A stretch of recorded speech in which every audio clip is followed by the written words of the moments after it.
Sreerekha രേഖാമണി hair care ചാനലിലേക്ക് എല്ലാവർക്കും സ്വാഗതം. ഞാൻ ഇന്നലെ പുതിയൊരു താളിയെക്കുറിച്ച് പറഞ്ഞല്ലോ, ഇഞ്ചിയുടെയും പിന്നെ വെള്ളിലൻ താളി. അപ്പോൾ അത് ഇന്ന് രാവിലെ തേച്ചതാണ് കേട്ടോ.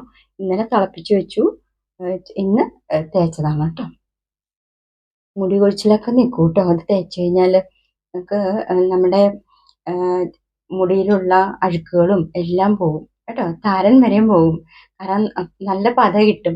നമുക്ക് ഈ ഇഞ്ചിയും ഇതും കൂടി ഇട്ട് ഈ വെള്ളം താളയും കൂടി ഇട്ട് വെച്ച് കഴിഞ്ഞാൽ പിറ്റേ ദിവസത്തേക്ക് ഞരടി പിഴിഞ്ഞെടുക്കുമ്പോൾ നല്ല പത പോലെ വരും. ഞാൻ അതിൻ്റെ ഷോർട്ട് ഇടുന്നുണ്ട് കേട്ടോ.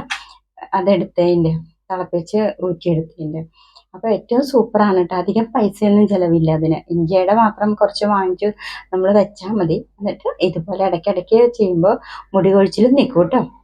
ഒരുപാട് മുടി കൊഴിച്ചിലുള്ളവർക്കൊക്കെ മുടി കൊഴിച്ചിൽ നിൽക്കും. ഈ വെള്ളിലന്താളി നല്ല തണുപ്പാണ് കേട്ടോ തലയ്ക്ക്. അത് തേച്ച് പിടിപ്പിച്ച് കഴിഞ്ഞ് നിങ്ങൾക്ക് ഒരു അരമണിക്കൂർ കഴിഞ്ഞ് വെറുതെ വാഷ് ചെയ്ത് കളഞ്ഞാൽ മതി കേട്ടോ. അപ്പോൾ നിങ്ങളെ പരിചയപ്പെടുത്തി തരുന്ന ആ താളിയും മാസ്കും എന്തൊക്കെയാണോ അതൊക്കെ ആയിരിക്കും കേട്ടോ ഞാൻ തേക്കുന്നത്. ദിവസം തേച്ച് നിങ്ങളെ കാണിച്ചു തരുന്ന അതാണ് കേട്ടോ. അപ്പോൾ നല്ല റിസൾട്ടാട്ടോ. തേക്കാത്തവർ തേച്ച് നോക്കണം. ആയുർവേദ ഷോപ്പുകളിലൊക്കെ കിട്ടും, അല്ലെങ്കിൽ ഈ പലചരക്ക് കടയിലൊക്കെ ചിലരോട് അന്വേഷിച്ചാൽ കിട്ടും ഇഞ്ച കേട്ടോ. ഇഞ്ച മേടിച്ച് വെച്ചോളൂ. ഇഞ്ച ഏറ്റവും നല്ലതാണ് കേട്ടോ. പഴയ ആൾക്കാരൊക്കെ അതൊക്കെയായിരുന്നു തേച്ചിരുന്നതെന്ന്. ഇഞ്ചയും ഈ ഇതുപോലെയുള്ള വെള്ളിലും താളി ചെമ്പരത്തിയൊക്കെ ഇട്ടിട്ടുള്ള താളിയാണ്. സൂപ്പറാണ് കേട്ടോ. ഞാനിതിപ്പോൾ തേച്ചപ്പോൾ തന്നെ ഞാൻ ഇടയ്ക്ക് തേക്കാറുണ്ട്. അമ്മ പറഞ്ഞിട്ട് ഞാൻ തേക്കാറുണ്ട്. അപ്പോൾ ഇതുപോലെ മുടി കൊഴിച്ചിലുള്ളവരുടെ ഒക്കെ മുടി കൊഴിച്ചിൽ നിൽക്കും കേട്ടോ.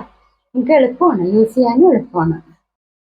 മുടിയുടെ ആ ഓവറായിട്ടുള്ള ഓയിലൊക്കെ പോകും കേട്ടോ. ഓയിൽ പോകും, അഴുക്ക് പോകും, താരം പോകും. നല്ല പിടിക്കുമ്പോൾ തന്നെ ഒരു നല്ല സുഖമുണ്ട് കേട്ടോ. മുടിക്ക് നല്ല സിൽക്കി പോലെ തോന്നും നമുക്ക്. അപ്പോൾ ഇത് ഇങ്ങനെ ഉപയോഗിക്കാം. ഇത് ഉപയോഗിച്ച് കഴിഞ്ഞാൽ അപ്പോൾ ഇന്ന് ഞാൻ വേറൊരു അടിപൊളി ടിപ്പായിട്ടാണ് വന്നിരിക്കുന്നത് കേട്ടോ. അപ്പോൾ അതും ഇതിപ്പോൾ ഈ താളി തേച്ച് കഴിഞ്ഞ് കഴിഞ്ഞാൽ പിറ്റേ ദിവസം തേക്കാൻ പറ്റിയ ഒരു അട്ടിപ്പുള്ളി ഓയിൽ പറഞ്ഞുതരാം കേട്ടോ ഞാൻ. ഏറ്റവും സൂപ്പറാണ് ഇത്. നിങ്ങൾ ഇഞ്ചിയൊക്കെ തേച്ച് കഴിഞ്ഞ് പിറ്റേ ദിവസത്തേക്ക് നിങ്ങൾക്ക് അപ്ലൈ ചെയ്യാവുന്നതാണ് കേട്ടോ. വെന്ത വെളിച്ചെണ്ണ, ഉരുക്ക് വെളിച്ചെണ്ണ എന്നൊക്കെ പറഞ്ഞ് കേട്ടിട്ടുണ്ടല്ലോ. അത് നിങ്ങൾ ഈ നാളികേരം ഉണ്ടോ, ഈ നാളികേരം ചിരണ്ടി അതിൽ നിന്ന് പാലെടുത്തിട്ടാണല്ലോ നമ്മൾ ചൂടാക്കിയിട്ടാണ് വെളിച്ചെണ്ണ എടുക്കുന്നത്. വെന്ത വെളിച്ചെണ്ണ കുട്ടിക്കാലത്ത് അമ്മ എന്നെ തേപ്പിച്ചിരുന്നത് അതാണ്, വെന്ത വെളിച്ചെണ്ണ കേട്ടോ. ഞാൻ പറഞ്ഞിട്ടുണ്ട് ഇതിന് മുമ്പത്തെ വീഡിയോയിൽ പറഞ്ഞിട്ടുണ്ട് കേട്ടോ. അപ്പോൾ ഇതിപ്പോൾ നമുക്കറിയാമല്ലോ, തേങ്ങാപ്പാൽ ഏറ്റവും വലിയ ഔഷധമാണ് മുടിക്ക്. അപ്പോൾ പലതരത്തിലുള്ള മാസ്ക് ഞാൻ ഇപ്പോൾ പറഞ്ഞു കഴിഞ്ഞിട്ടുണ്ട് അല്ലേ. അതായത് നമുക്ക് ഡാമേജ് ഹെയർ ആയിട്ടുള്ള ഡാമേജ് ആയിട്ടുള്ള ഹെയറിനെ മാറ്റാനൊക്കെ ആയിട്ട് ഡീപ്പ് കണ്ടീഷണറിങ് മാസ്ക് എന്ന് ഞാൻ പറഞ്ഞിട്ടുള്ളത്. അതായത് ഉള്ളിലുള്ള മുടിയിലുള്ള ഡാമേജ് ഒക്കെ മാറിക്കിട്ടും. പിന്നെ ഹൈഡ്രേറ്റിംഗ് ആയിട്ടുള്ളത് ഞാൻ എപ്പോഴും പറയുന്നതാണ്, മുടി ഹൈഡ്രേറ്റ് ആയിരിക്കാനായിട്ട് അല്ലേ. അപ്പോൾ താരൻ അങ്ങനെയുള്ളതൊന്നും ഉണ്ടാവില്ല, ഡ്രൈനെസ് ഒന്നും ഉണ്ടാവില്ല. ഈ ഡ്രൈനെസ് കൂടുമ്പോഴാണ് നമുക്ക് മുടിയിൽ താരനൊക്കെ വരുന്നത് അല്ലേ.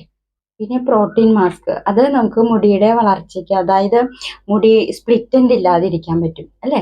സ്പ്ലിറ്റ് എൻഡ് ഇല്ലാതെ, അതുപോലെ മുടി പൊട്ടിപ്പോവുക ഇതൊന്നും ഇല്ലാതിരിക്കാൻ വേണ്ടിയിട്ടാണ് പ്രോട്ടീൻ മാസ്ക് ഞാൻ പറഞ്ഞു തന്നിട്ടുള്ളത്. പിന്നെ ഉള്ളത് ഗ്രോത്തിനുള്ളതാണ്. ഹെയർ ഗ്രോത്തിനുള്ള മാസ്കും പറഞ്ഞിട്ടുണ്ട് അല്ലേ. അതായത് മുടിക്ക് വേണ്ട പ്രോട്ടീനും കാര്യങ്ങളൊക്കെ കൊടുക്കാം. അപ്പോൾ ഇത്രയും ഓരോ തരത്തിലുള്ള മാസ്ക് പറഞ്ഞിട്ടുണ്ട്. കാണാത്തവർ കണ്ടു നോക്കണം കേട്ടോ. അപ്പോൾ ഓരോ തരത്തിലുള്ള മാസ്ക് ഒക്കെ ആയിരിക്കും. ഇപ്പോൾ മുടി ഡാമേജ് ഒഴിവാക്കാൻ, ഹൈഡ്രേറ്റിങ്ങിന് വേണ്ടിയിട്ട്, അതുപോലെ ഡാമേജ് ഒഴിവാക്കാനുള്ളതും, പിന്നെ മുടി ഹൈഡ്രേറ്റ് ആയിട്ടിരിക്കാനും, മുടിയിൽ പ്രോട്ടീൻ കൂടാനും, സ്പ്ലിറ്റ് എൻഡ് ഇല്ലാതിരിക്കാനാണ് കേട്ടോ. ബ്രേക്കേജ്, സ്പ്ലിറ്റ് എൻഡ് ഒന്നും ഇല്ലാതിരിക്കാനാണ്.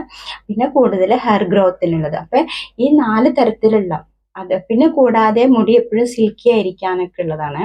ഇത്രയും വേണ്ടി ആവശ്യത്തിന്, അത് ഓരോരുത്തർക്കും മുടിയിൽ ഓരോ പ്രശ്നങ്ങളാണല്ലേ. അപ്പോൾ ഇത്രയും, പിന്നെ ഓൾ ഇൻ ഓൾ ആയിട്ട് ഉപയോഗിക്കുന്ന മാസ്ക് ഉണ്ട്. എല്ലാം ഒരുപാട് പറഞ്ഞു തന്നിട്ടുണ്ട് കേട്ടോ. അതൊക്കെ ചെയ്തിട്ട് നല്ല റിസൾട്ട് ഉണ്ടെന്ന് പറഞ്ഞു അതിൽ വളരെ സന്തോഷം കേട്ടോ. വളരെ സന്തോഷമുണ്ട് നിങ്ങളുടെ റിസൾട്ടൊക്കെ അറിഞ്ഞതിൽ. അപ്പോൾ ഇത് കാണാത്തവർ ഒന്ന് വീഡിയോ കണ്ടു നോക്കണം കേട്ടോ. ഇതിൽ എല്ലാത്തിനും വേണ്ടിയിട്ടുള്ള നമുക്ക് മാസ്കുകളൊക്കെ പറഞ്ഞു തന്നിട്ടുണ്ട്. മുടി സംരക്ഷിച്ചു പോകാൻ അധികം നമുക്ക് നമ്മുടെ ചുറ്റുപാടിലുള്ള ആയുർവേദ ചെടികളൊക്കെ കൊണ്ടിട്ടുള്ളതാണ്. പിന്നെ കൂടാതെ കുറച്ച് ആയുർവേദ പൊടികളൊക്കെയാണ്. അത് എന്തൊക്കെയാണെന്ന് പറഞ്ഞിട്ടുണ്ട്. അപ്പോൾ കാണാത്തവർ തീർച്ചയായിട്ടും കണ്ടു നോക്കണം കേട്ടോ. ഓരോരുത്തർക്കും ഓരോ തരത്തിലുള്ളതാണ് മുടിയുടെ പ്രശ്നങ്ങൾ അല്ലേ.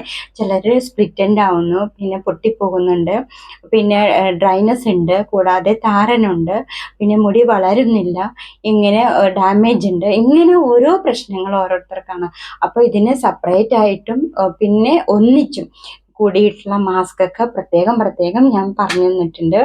ഓയിലായിട്ടും ജെല്ലായിട്ടും പൊടികൾ ഉപയോഗിച്ച് പേസ്റ്റ് ആക്കിയിട്ടൊക്കെ പറഞ്ഞു തന്നിട്ടുണ്ട്. അപ്പോൾ തീർച്ചയായിട്ടും നിങ്ങളത് കണ്ടു നോക്കണം കേട്ടോ. കാണാത്തവർ സബ്സ്ക്രൈബ് ചെയ്ത് കഴിഞ്ഞാൽ എല്ലാം കിട്ടും, വീഡിയോസ് എല്ലാം കേട്ടോ. ബെൽ ബട്ടൺ പ്രസ് ചെയ്താൽ മതി, അപ്പോൾ എല്ലാം കിട്ടും. അപ്പോൾ കണ്ടു നോക്കണം കേട്ടോ. അതിൽ നമുക്ക് ആവശ്യമായിട്ടുള്ള എല്ലാത്തരം കുഞ്ഞു ടിപ്സ് ആയിരിക്കും കേട്ടോ.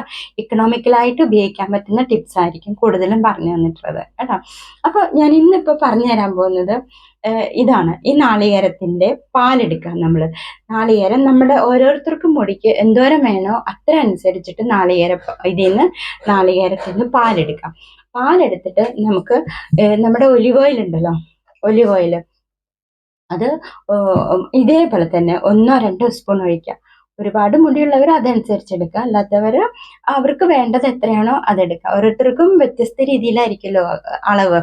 അപ്പോൾ ഇതുപോലെ നല്ല ഫ്രഷ് ആയിട്ടുള്ള തേങ്ങ പാലെടുത്തിട്ട് അതിലേക്ക് ഈ ഒലിവ് ഓയിൽ ചേർത്ത് മിക്സ് ചെയ്തിട്ട് തലയോട്ടിലും തലമുടിയിലും ഒക്കെ തേച്ച് പിടിപ്പിച്ചോളൂ കേട്ടോ. നിങ്ങൾക്ക് മുടി എപ്പോഴും നല്ല ഭംഗിയായിരിക്കും, ഹൈഡ്രേറ്റ് ആയിട്ടിരിക്കും കേട്ടോ. ഡ്രൈനെസ് ഒക്കെ മാറും. അപ്പോൾ ഈ ഓരോന്നിനുള്ളത് പറഞ്ഞു തരുമ്പോൾ അത് നിങ്ങൾ നോട്ട് ചെയ്യണം കേട്ടോ. ഓരോന്നും എന്തിനു വേണ്ടിയിട്ടുള്ളതാണ് എന്നുള്ളത് നോട്ട് ചെയ്യണം. കാരണം ഓരോരുത്തർക്കും ഓരോ തരത്തിലുള്ള പ്രശ്നങ്ങളാണ് അല്ലേ. പിന്നെ ഇത് കൂടാതെ മൊത്തത്തിൽ മുടിക്ക് വേണ്ടിയിട്ടുള്ളതും പറഞ്ഞു തരുന്നുണ്ട്. അപ്പം അതെല്ലാം ചെയ്യുന്നുണ്ട് അല്ലേ. ചിലവരൊക്കെ ചെയ്യുന്നുണ്ട്, അവർക്കെല്ലാം നല്ല റിസൾട്ട് കിട്ടുന്നുണ്ടെന്ന് പറഞ്ഞു കേട്ടോ. അപ്പോൾ അതുപോലെ ഈ ടിപ്സും കാര്യങ്ങളൊക്കെ നിങ്ങൾ ഉപയോഗിച്ചോളൂ. മുടി കൊഴിച്ചിൽ നിന്നു, അതുപോലെ ഡ്രൈനെസ് മാറി എന്നൊക്കെ പറയുന്നുണ്ട്, മുടി വളരുന്നുണ്ടെന്ന് പറഞ്ഞു. അതുപോലെ ഹെയർ കോമ്പിങ്ങിൻ്റെ അതും നല്ല റിസൾട്ട് ഉണ്ട്. അപ്പോൾ പിന്നെ അലോവേറ ഒലിവ് ഓയിൽ അതും നല്ല റിസൾട്ട് ഉണ്ട്. ചിലവർക്ക് പൊട്ടറ്റോ പീൽ കൊണ്ടുള്ള ടിപ്പ് പറഞ്ഞു കൊടുത്തു. നമ്മൾ കളയുന്ന സാധനമാണ് അല്ലേ പൊട്ടറ്റോ പീലൊക്കെ, അതൊക്കെ നമുക്ക് ഉപയോഗിക്കാൻ പറ്റും. അപ്പോൾ അതും നല്ല റിസൾട്ട് ഉണ്ടെന്ന് പറഞ്ഞു. അപ്പോൾ ഓരോരുത്തരും ഓരോന്ന് പരീക്ഷിച്ച് നല്ല റിസൾട്ടൊക്കെ കിട്ടുന്നുണ്ട്. അതിപ്പോൾ നിങ്ങൾക്കും പുതിയതായിട്ട് വന്ന ആൾക്കാർക്ക് വേണ്ടിയിട്ടാണ്, നമ്മുടെ പുതിയതായിട്ട് വന്ന ഫാമിലി മെമ്പേഴ്സിനും കൂടി അറിയാൻ വേണ്ടിയിട്ടാണ് കേട്ടോ ഇതെല്ലാം പറയുന്നത്. അപ്പോൾ കാണാത്തവർ നമ്മുടെ എല്ലാ ടിപ്സും എല്ലാം ഉണ്ട് കേട്ടോ. എല്ലാം ഉപയോഗിച്ച് നോക്കണം. മുടിക്ക് പറ്റിയ എല്ലാ തരത്തിലുള്ള ഇക്കണോമിക്കലായിട്ടുള്ള എല്ലാ ടിപ്സും പാക്കും മാസ്കും ഒക്കെ ഉണ്ട്. അതൊക്കെ ഉപയോഗിച്ച് നോക്കണം കേട്ടോ. നല്ല റിസൾട്ട് കിട്ടും. അപ്പോൾ ഇന്നത്തെ ഇത് മറക്കരുത് കേട്ടോ. തേങ്ങാപ്പാൽ പ്ലസ് ഒലിവ് ഓയിൽ, തേങ്ങാപ്പാൽ എടുത്തിട്ട് ഒലിവ് ഓയിലും കൂടി ചേർത്തിട്ടുള്ളതാണ്. ഇത് ഞാൻ ഷോർട്ടായിട്ട് ഇടുന്നുണ്ട് കേട്ടോ. അപ്പോൾ ഇപ്പോൾ വീഡിയോ അധികം ലെങ്ത് ആവണ്ടെന്ന് വിചാരിച്ചിട്ടാട്ടോ ഇതിൽ കാണിക്കാത്ത. അപ്പോൾ എന്തെങ്കിലും ഡൗട്ട്സ് ഒക്കെ ഉണ്ടെങ്കിൽ തീർച്ചയായിട്ടും നിങ്ങൾ ചോദിക്കണം കേട്ടോ. ഈ തേങ്ങാപ്പാലിൽ ഈ ഒലിവ് ഓയിൽ മിക്സ് ചെയ്തിട്ട് നമ്മൾ തലോട് മുതൽ മുടിയിലൊക്കെ അപ്ലൈ ചെയ്തിട്ട് വെറും വെള്ളത്തിൽ കഴുകിക്കളഞ്ഞാൽ മതി കേട്ടോ. വെറും വെള്ളത്തിൽ കഴുകിക്കളഞ്ഞാൽ മതി. ഇതിൻ്റെ തേങ്ങാപ്പാൽ എടുത്തിട്ട് ഇത് തേക്കുമ്പോൾ നിങ്ങൾക്ക് ഒരു അരമണിക്കൂർ 1 മണിക്കൂറൊക്കെ നിന്നാൽ മതി. എന്നിട്ട് വെറും വെള്ളത്തിൽ വാഷ് ചെയ്താൽ മതി കേട്ടോ. മുടി നല്ല ഭംഗിയാവും കേട്ടോ. താരനൊക്കെ പോകും, മുടി വളർന്നുകൊണ്ടിരിക്കും കേട്ടോ. ഒലിവ് ഓയിലിൻ്റെ ഗുണങ്ങൾ എന്തൊക്കെയാണെന്ന് ഞാൻ പറഞ്ഞിട്ടുണ്ടല്ലോ. അപ്പോൾ അതനുസരിച്ചിട്ട് ഇത് രണ്ടും കൂടി ചേർത്തിട്ടുള്ള ഒരു അടിപൊളി ടിപ്പാണ്. നിങ്ങളത് തീർച്ചയായിട്ടും ചെയ്യണം. നിങ്ങൾക്ക് നല്ല റിസൾട്ട് കിട്ടും കേട്ടോ. അപ്പോൾ എല്ലാവരും സന്തോഷമായിട്ടിരിക്കുക, സുഖമായിട്ടിരിക്കുക. പിന്നെ എപ്പോഴും പറയാനുള്ള പോലെ പകൽ സമയം വെള്ളം ധാരാളം കുടിക്കുക, യൂറിൻ പാസ് ചെയ്യുക. അപ്പം തന്നെ കുറേ നമ്മുടെ ദുർമേധസ് എല്ലാം പോകും കേട്ടോ. യൂറിനിലൂടെയും മോഷനിലൂടെയൊക്കെയാണ് പോകേണ്ടത്. അപ്പോൾ ഇതുപോലെ ധാരാളം വെള്ളം കുടിക്കുക, നമ്മളെ ബ്ലഡ് ചൂടാവാതെ നോക്കുക കേട്ടോ. ഇങ്ങനെയുള്ള കാര്യങ്ങളൊക്കെ ശ്രദ്ധിക്കുക, മുന്നോട്ട് പോവുക കേട്ടോ. എപ്പോഴും ഹാപ്പി ആയിട്ടിരുന്നോളൂ, സന്തോഷം കേട്ടോ. എല്ലാവർക്കും സന്തോഷമായിരിക്കട്ടെ, എല്ലാവർക്കും നല്ലത് വരട്ടെ. അപ്പോൾ നല്ലൊരു ടിപ്പുമായിട്ട് നാളെ കാണാം.